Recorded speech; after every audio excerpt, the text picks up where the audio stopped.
Queremos saludar a esta hora a quienes hemos consultado varias veces, y más que en el propósito de hundirnos en el pesimismo, de tratar de buscar lecciones y aprendizajes. Bueno, saludamos al experto en gestión de emergencias, Michel Deler. ¿Cómo está, Michel? Muy buenos días. Hola, muy buenos días, muchas gracias por el contacto. Sí, quería partir por algo en lo que nadie ha hecho énfasis. Me lo comentó un conocido extranjero y me llamó mucho la atención su descripción, Michelle. Ahí quería preguntarte. Él hablaba de que a pesar del caos, a pesar de la incertidumbre del día martes por la tarde en tantas regiones, en general las personas, aún estando enojadas, mantuvieron la calma. Se desplazaron ordenadamente, trataron de, según los servicios que estaban vigentes, de llegar a la casa. Me habló esta persona extranjera como una suerte de cultura de emergencias. Es una hipótesis muy aventurada, pero simplemente te la quería consultar porque, por ejemplo, es raro que en una ciudad como Santiago, que no había semáforos, no hubo accidentes graves de tránsito como sí lo hubo esta madrugada cuando sí había semáforos.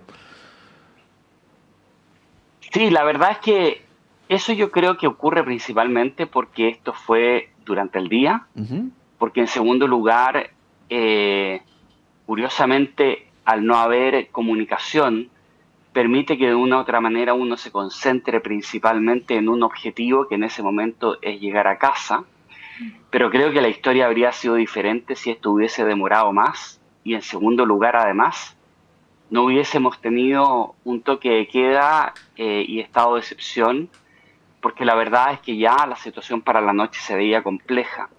Debemos entender que Chile ha cambiado significativamente en los últimos, yo diría que poquito más de 15 años. Estamos Ujú. recordando el 27F. Recordemos que el 27F para el terremoto es cuando en Chile por primera vez que yo tenga recuerdo se instalan los saqueos como Ujú. parte de la respuesta frente a una emergencia en varias partes del país. Y eso es sumamente preocupante. Con posterioridad, además, tenemos otro tipo de saqueos que tiene que ver incluso con barras bravas y otro tipo de situaciones. Y no nos olvidemos del estallido social. Mm. Por lo tanto, me parece que no es bueno sobrevalorar o romantizar ciertas respuestas, porque la verdad es que debemos siempre pensar en el peor escenario y en nuestro país la situación ha cambiado y por lo tanto, si bien es cierto, no es la respuesta mayoritaria, sí tenemos una respuesta de grupos que básicamente tienden a cruzar la línea una vez que hay una situación de fragilidad o hay una situación compleja. Y por lo tanto me parece que en ese sentido, aprovechando también de ver las buenas medidas que se tomaron, habiendo muchas deficiencias, me parece que el estado de excepción y el toque de queda, incluso más allá de que se haya implementado a tiempo, es una medida comunicacional, es una medida de contención social que es sumamente relevante, independiente de que, como te digo, también tiene algo por mejorar en ese sentido, y es que ese tipo de medidas se tomen cuando hay la proyección de este tipo de situaciones, se tome con anticipación, principalmente para aprovechar los primeros momentos para poder informar a la comunidad sobre medidas que básicamente lo que hacen es restringir la libertad de las personas y tomar medidas restrictivas de estas características. Michelle, buenos días. Me pregunto mucho y me he estado preguntando mucho desde que comenzó la emergencia si el Estado ha ido aprendiendo de las emergencias para tener mejor respuesta, sobre todo respuesta comunicacional, por ejemplo.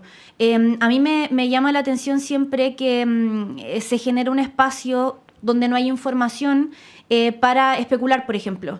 Y creo que eso también puede generar mucho caos de alguna manera, pero no caos necesariamente palpable, sino que caos, no sé, en redes sociales, etcétera, como esta sensación de que no sabemos bien qué está pasando.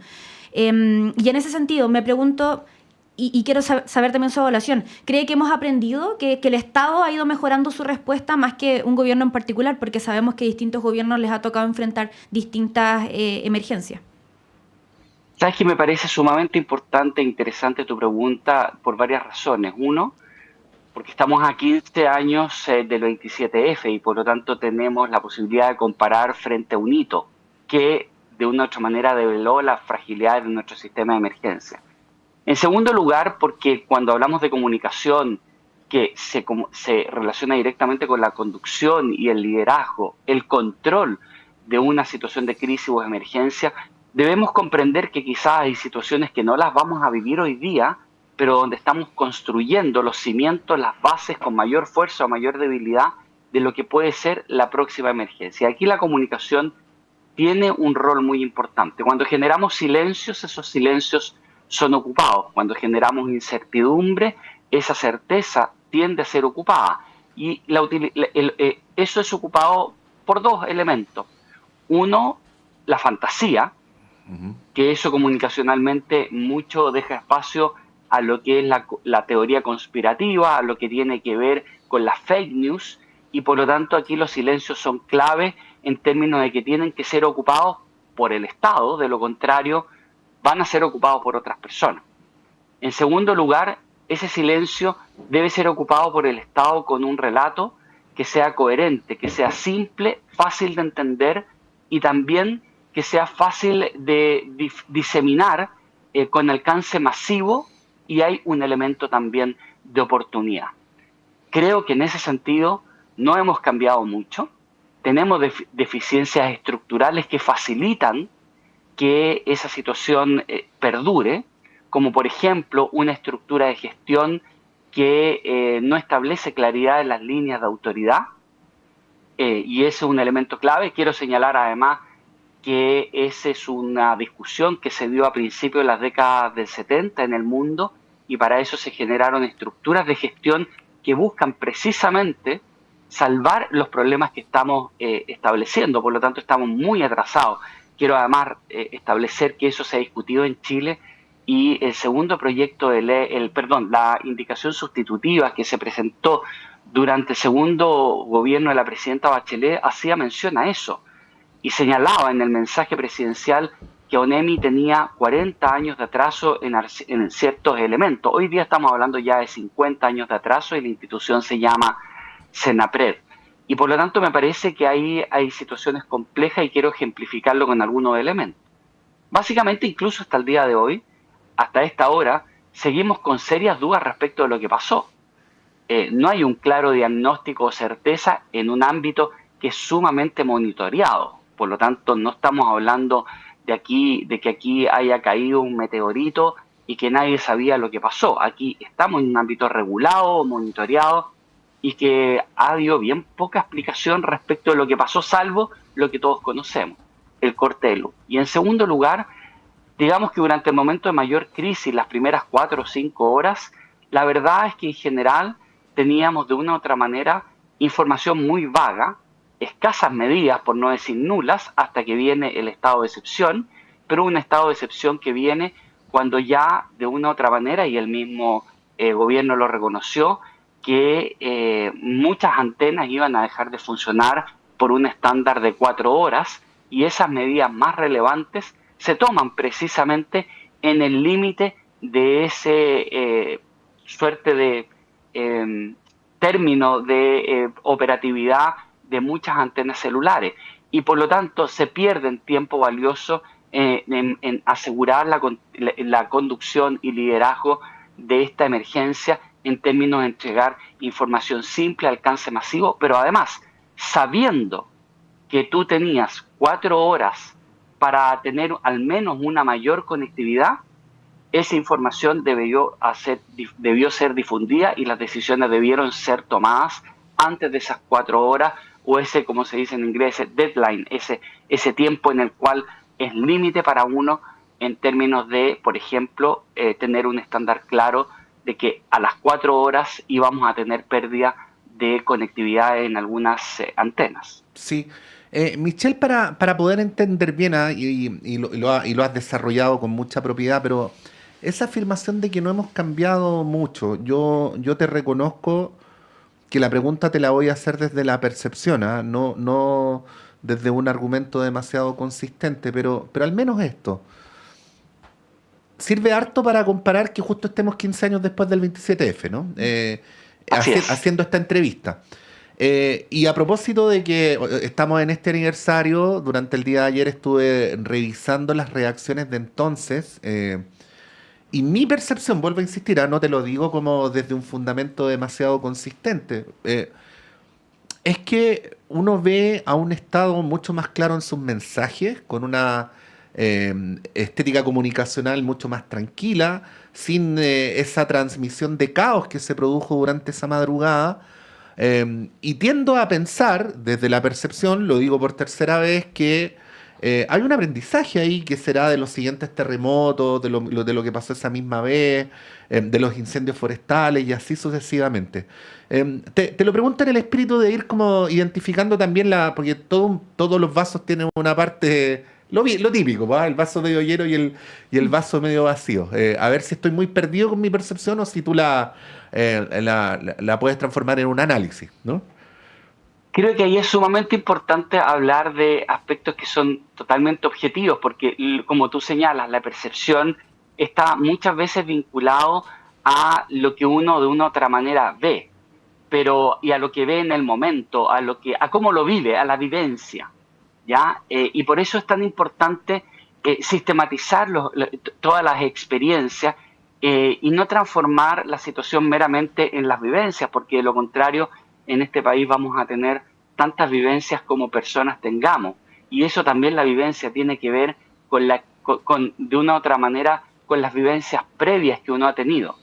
Te voy a señalar un elemento sumamente objetivo. El 27F, la estructura de gestión que se utilizó son los COE, los Comités de Operaciones de Emergencia. Hoy día, la estructura de gestión son los COGRID, que es técnicamente lo mismo. No hay cambio de estructura de gestión. Y por lo tanto, los niveles de eficiencia en los comités son un tema de base. Los comités son estructuras ineficientes.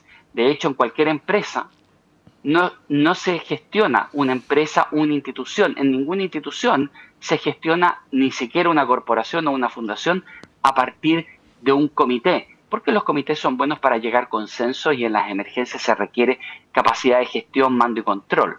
Probablemente lo que termina ocurriendo el 27F es que eso es filmado en tiempo real al interior de la ONEMI y además se mezcla con un elemento político, social bien complejo. Estábamos en un cambio de gobierno.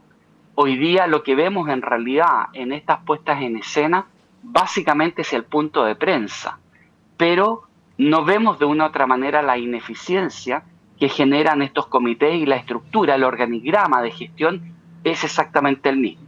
Uno podría decir, ¿es el organigrama eficiente? Quizás. La verdad es que a nivel internacional, en 1970 este fue un elemento discutido y en el mundo, sobre todo en el mundo desarrollado, e incluso en Chile, en algunos niveles, se utiliza una estructura que se llama el sistema de comando de incidente, que es una estructura modular, jerarquizada, funcional, como básicamente son todos los organigramas, pero que en emergencia es absolutamente crítico.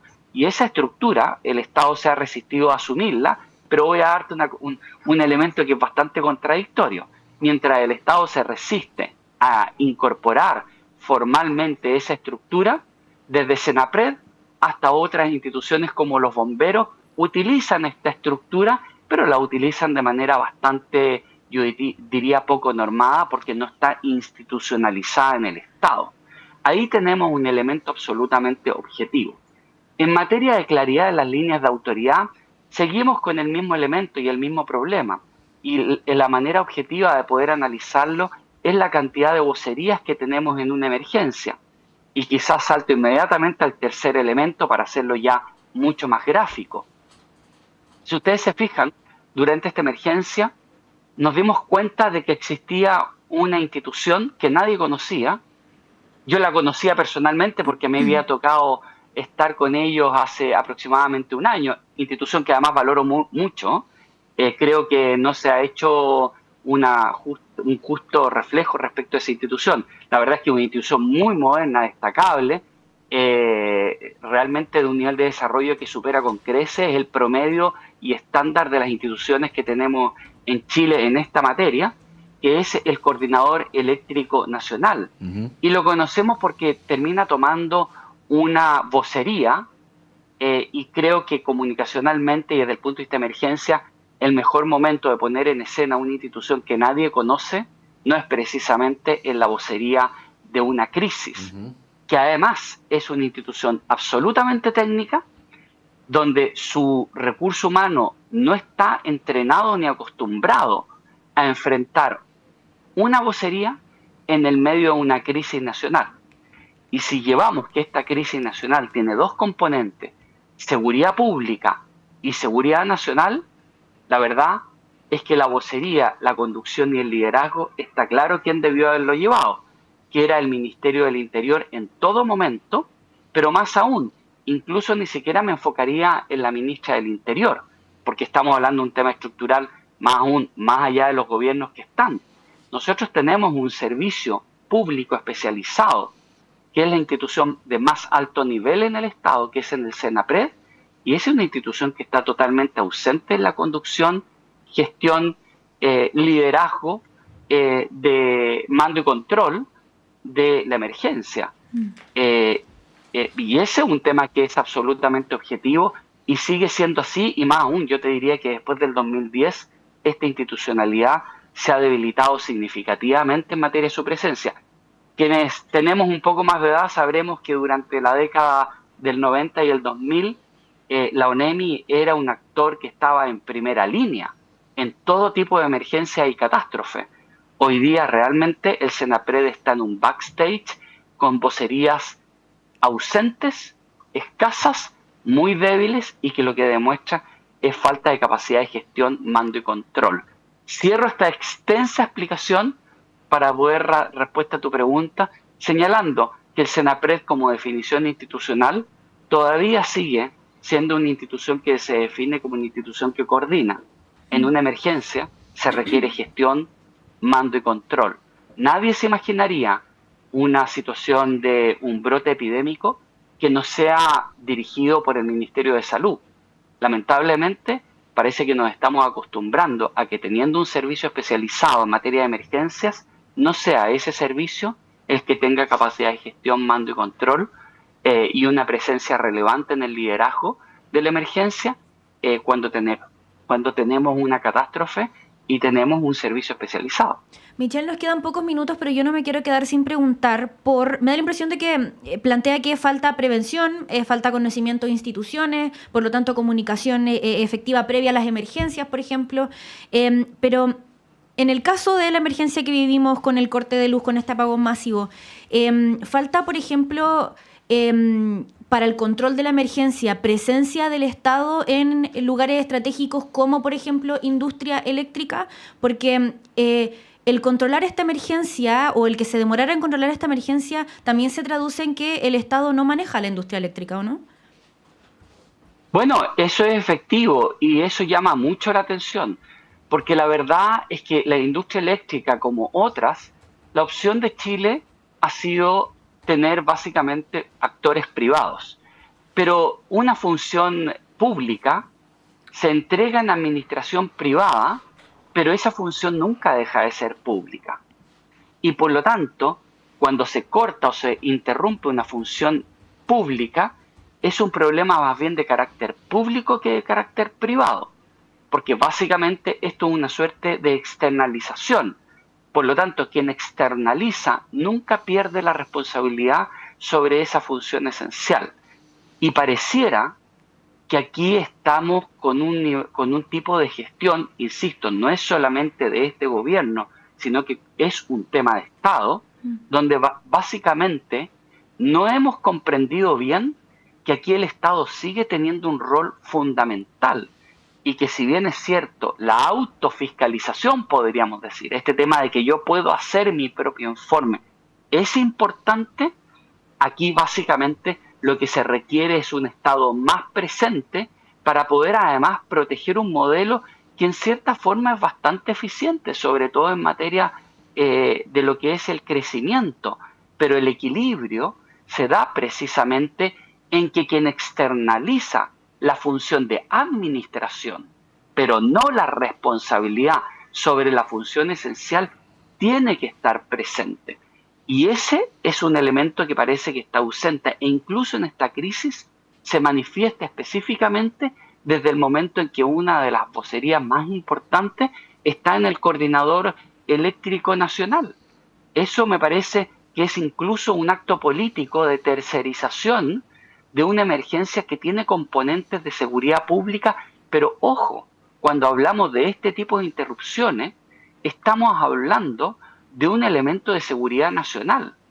Aquí estaríamos, elemento que todavía no ha sido descartado totalmente, o al menos ninguna autoridad lo ha dicho con todas sus letras. Aquí tampoco se puede descartar, ni ahora ni en el futuro, un ataque en materia de ciberseguridad, que es la nueva forma de generar ataques por grupos terroristas, grupos de crimen organizado, incluso entre estados. Por lo tanto, cuando se interrumpe la electricidad a este nivel, es desde un principio un problema de seguridad pública y de seguridad nacional. Y eso no lo podemos tercerizar. Y me parece que eso no se puede tercerizar ni en la operación, pero menos aún en lo que es la supervisión y tampoco en las vocerías y la conducción de la crisis. Hemos conversado esta mañana con Michel Delerve. Michel, muchas gracias por esta entrevista. Que tengas un buen día y por ayudarnos a poder analizar cómo funciona nuestra institucionalidad frente a situaciones como estas que lamentablemente ya son propias de la existencia de nuestro país. Pues así es que se vuelve un asunto prioritario. Muchas gracias y que estén muy bien. No, muchas gracias a ustedes. Recordar que tenemos mucho espacio por mejorar y que para eso principalmente no es un problema técnico, es un tema de voluntad política. Algo tan simple, ¿no?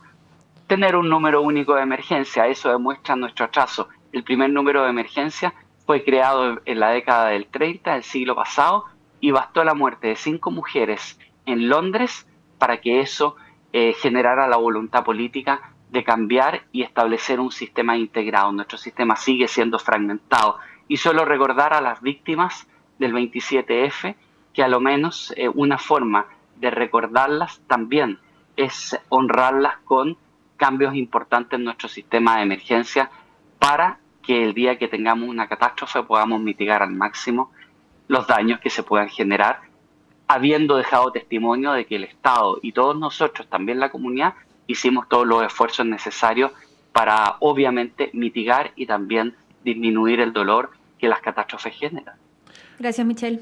Muchas gracias, Michel. Muchas gracias. Bueno, y nos vamos volando, porque ya estamos pasados, son las 9:01. Sigan en nuestra sintonía y por supuesto Radio Análisis 2 a las 13 horas. Que estén muy bien. Muy buen día. El Departamento de Prensa de Radio Universidad de Chile presentó Primera Edición de Radio Análisis, lo más relevante de cada jornada informativa con noticias, comentarios, análisis y entrevistas en una transmisión en línea con las radios que piensan. Radio Universidad de los Lagos de Osorno.